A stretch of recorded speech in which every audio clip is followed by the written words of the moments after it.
વાડીની પવિત્ર જગ્યામાં સંત શ્રી ભાવેશરામ મહારાજ દેવપુરા ભક્ત મંડળને એકવાર તાળીથી વધાવો.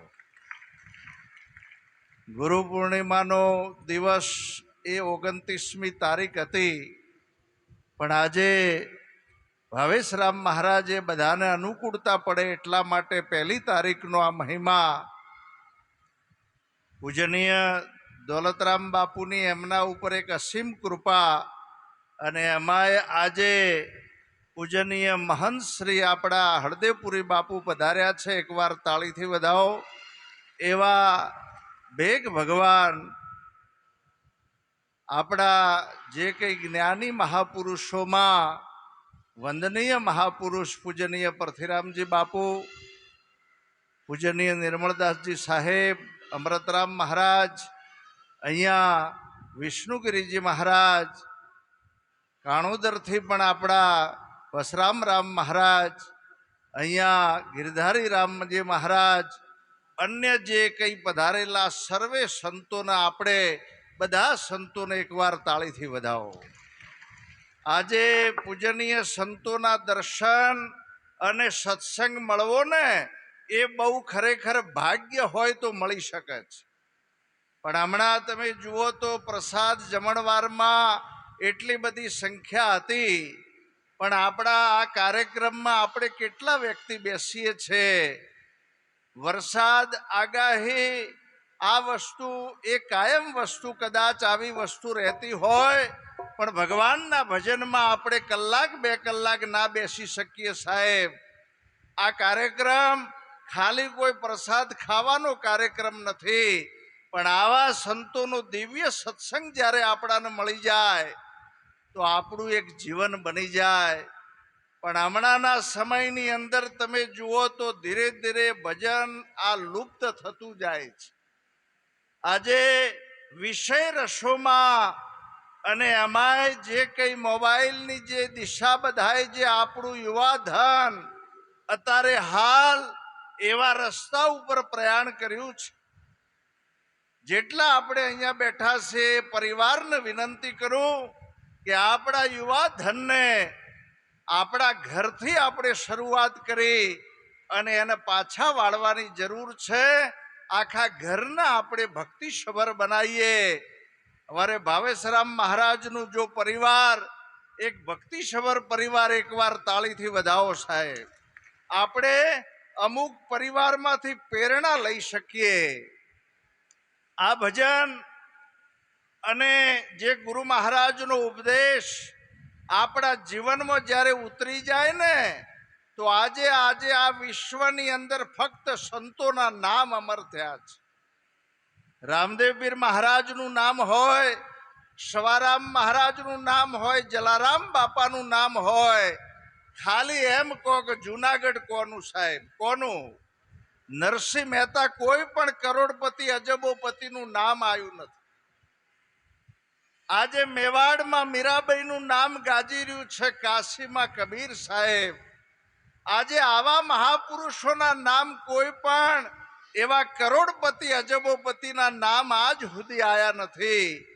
એટલા માટે ભજન અને આ સત્સંગની જે વાત એટલી અમૂલ્ય છે કે સતત આપણે લાવો લેતા રહીએ. સાહેબ, કદાચ તમારું અડગ મન થઈ જાય ને તો એને હિમાલય પણ નડતો નથી. તમે નક્કી કરો કે મારે ભજનમાં જવું છે, ગમે તેટલો વરસાદ હોય તો પણ ગુરુ મહારાજ તમને સહાય કરી દે. આવી એક ભાવના છે. આજે પૂજનીય બાપુ બંને મહાપુરુષોનો પણ આપણે લાભ લેવો છે. પેટલાદ તાલુકામાં મલાતજ ગામમાં એક સોટમ મહારાજ થઈ ગયા. એ સોટમ મહારાજ સાહેબ એક મગર જેવા વ્યક્તિના હાથ ફેરવીને કહ્યું કે હવે માણસને સ્પર્શ નહીં કરવાનો. આજે પણ તમે એ તળાવની અંદર મગર છે, કોઈ માણસને સ્પર્શ ના કરે, આવી એક સંતની ભૂમિકા છે. પૂજનીય સોટમ મહારાજના તપને એકવાર તાળીથી વધાવો. ઘણા બધા ભજનો બનાયા છે, પણ એક લગ્નના રાગમાં એક ભજન બનાવ્યું છે, એના 2-3 ચરણ મૂકી અને કાર્યક્રમને આપણે આગળ વધારીશું. અહીંયા સુંદર સંગીત છે. સંગીતની સાથે આપણે પાછળ બોલવાનો પ્રયત્ન કરીશું. પ્રભુનું ભજન જીવને વિચારી મેલ્યું. વાહ વાહ.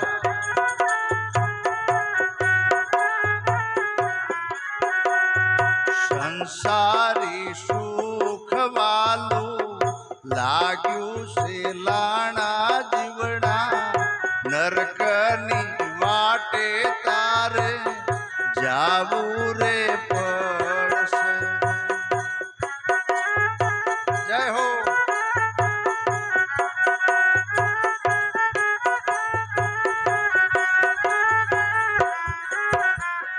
માતાના ઉદર મારી શુરે બોલ્યો તો.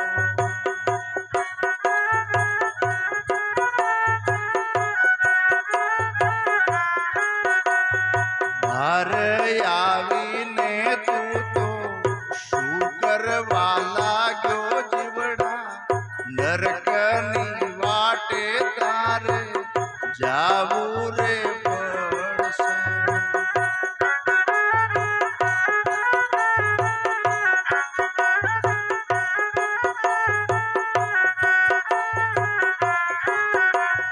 ચાર દિવસનું યા તો ચાદરડું જાણજે.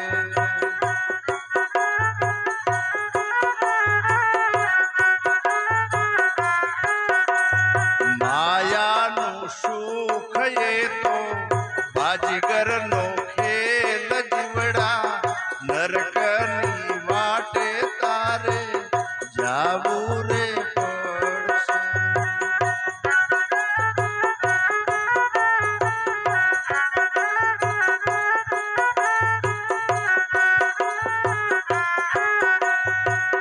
આવા સમયની અંદર પણ આજે આવો ભવ્ય કાર્યક્રમનું આયોજન અમારે ભાવેશરામ મહારાજે કર્યું છે. એકવાર તાળીથી વધાવો.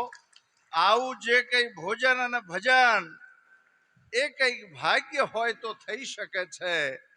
અને ખાસ એક વિનંતી કરું છું આપ સૌને કે આપણે બધા સતત ભજનની અંદર અને આવા પૂજનીય સંતોમાં આપણે સતત ઘસારો રાખીએ. સતત ઘસારો. કોઈ પણ ટીકા નિંદાથી કોઈ પણ ગભરાયા વગર આપણો જે આ માર્ગ છે સદગુરુનો, એમાં આપણે પ્રયાણ કરીએ.